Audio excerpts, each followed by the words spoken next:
शादी के पहले से ही विभा को कपड़े धोने का बड़ा शौक था। कभी नल के नीचे तो कभी तालाब के पास। अरे मेरी नीली वाली लुंगी नहीं दिख रही है। विभा की अम्मा, कहाँ रखी है लुंगी? अरे वो तो विभा ने परसों ही धोकर रखी थी आपकी अलमारी में, देखो वहीं होगी। वो ना मैंने आज धो दी, मुझे लगा कि गंदी हो गई होगी। अरे कैसे गंदी हो गई थी? उसे तो मैंने पहना भी नहीं। हे भगवान, इस लड़की के कपड़े धोने की आदत से परेशान हो गया हूँ मैं। जितना तो घर में राशन नहीं आता, उससे कहीं ज्यादा डिटर्जेंट पाउडर का खर्चा है। इसकी शादी करवा दो, शादी। जाए अपने घर में ही करे काम, फिर चाहे घर के कपड़े धोने हो या पूरे गांव के। हाँ ठीक बोल रही हो, देखता हूँ मैं कोई लड़का। वो दिन भी आ जाता है जब विभा को देखने लड़के वाले आ जाते हैं। लड़की मुझे अच्छी लगी। होने वाली सास कहती है, बेटी अगर कुछ पूछना है तो पूछ लो। वैसे तो हमारी लड़की बहुत ही शर्मीली है, जो बोल दो वो मान लेती है, इसे क्या पूछना होगा। अरे कैसी बात कर रही हो माँ, मुझे इन लोगों के घर रहना है, सवाल तो कई है। हाँ हाँ बेटा, पूछ लो ना, क्या पूछना है। आप लोगों के घर कपड़े कौन धोता है? सास का मुंह बन जाता है। देखो, अगर तुम ये कहना चाहती हो कि तुम्हें कपड़े धोने नहीं आते तो सुन लो, कपड़े मैं ही धोती हूँ, लेकिन तुम्हारे आ जाने के बाद मैं रुमाल तक नहीं धोऊंगी। अरे चुप रहना भाग्यवान, बहू बेचारी घर आई नहीं, उसे डराना शुरू कर दिया। वो क्या है ना बिटिया, अभी तक तो ये कल्लू की माँ ही धोती थी, लेकिन अब तुम्हारे पापा तो दहेज में वॉशिंग मशीन देंगे ही। तभी विभा की माँ बोल पड़ती है, सवाल भी पूछा तो क्या। वैसे भाई साहब, मशीन की तो फिर भी कपड़े धोने की कैपेसिटी होती है। मतलब जो बिटिया दे रहे हैं ना विभा, इसे कपड़े धोने का बहुत शौक है। ये आप लोगों के क्या, आस पड़ोस गांव मोहल्ले सबके कपड़े धो दे और उफ तक ना करे। बाहर देखा नहीं आपने कितने कपड़े सूख रहे हैं? सब हमारी बिटिया ने ही तो धोए हैं। बस भी करो ना माँ, शर्म आ रही इतनी तारीफ सुनकर।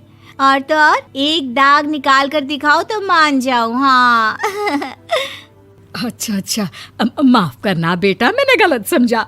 हमें तो रिश्ता बहुत पसंद है। और ऐसे जुड़ जाता है रिश्ता कपड़े धोने का शौक रखने वाली विभा का। उसकी शादी हो जाती है कोयला फैक्ट्री में काम करने वाले कल्लू के साथ। शादी के बाद अचानक विभा चिल्लाती हुई सास के पास आती है। सासू माँ, अरे सासू माँ कहाँ है आप?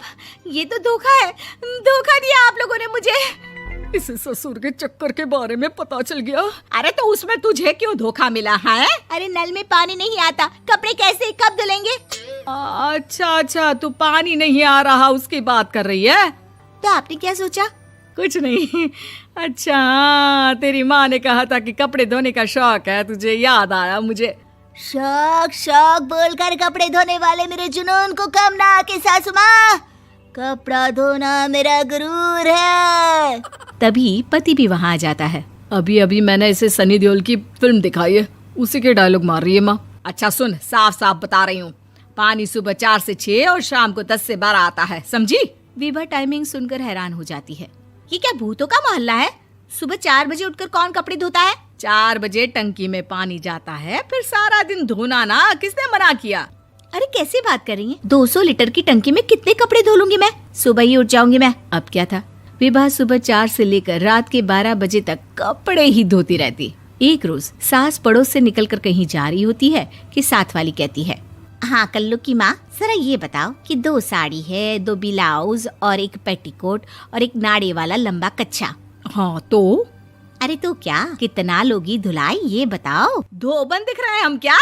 हमारे पति सरकारी नौकरी से अभी रिटायर हुए हैं और बेटा सुपरवाइजर है कोयला फैक्ट्री में।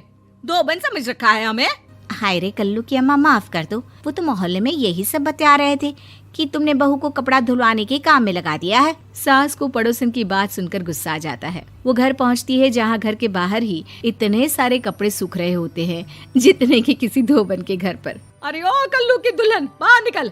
माँ जी यहीं आ जाओ, बाथरूम में चादर धो रहे हैं हम। अरे अभी हम धोते हैं, तुमको बाहर निकलो। ये आस पड़ोस वाले बोल रहे हैं कि हम बहू से कपड़े धुलवा कर उसे कपड़ा धोने वाली बना दिए हैं। अरे छोड़ो ना माँ जी, किन लोगों की बातों में आती हो?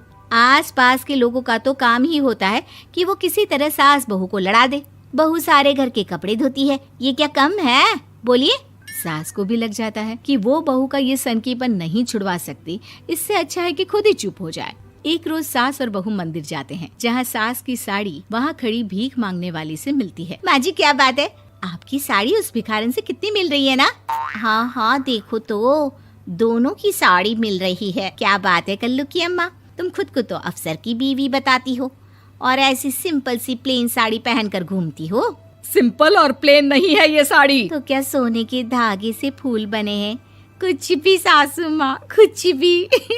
हाँ बने थे इस साड़ी में सोने के धागे से फूल। मेरे पति लेकर आए थे मद्रास से स्पेशली मेरे लिए 10,000 की। ताहे भाई साहब इस भिखारन के लिए भी सेम टू सेम साड़ी लेकर आए होंगे 10,000 की। सास उस वक्त तो कुछ नहीं कहती, लेकिन बहू के साथ घर आती है और अलमारी से एल्बम निकाल कर लाती है। ये साड़ी देख रही है, ये वही साड़ी है जिसे मैंने अभी पहना था। इस साड़ी में ये जो चमकदार फूल दिख रहे हैं ना, ये सोने के धागों से काटे गए हैं। लेकिन तू लोकल वॉशिंग मशीन ब्रश से घिस घिस कर सारे फूलों को निकाल कर साड़ी प्लेन कर दी।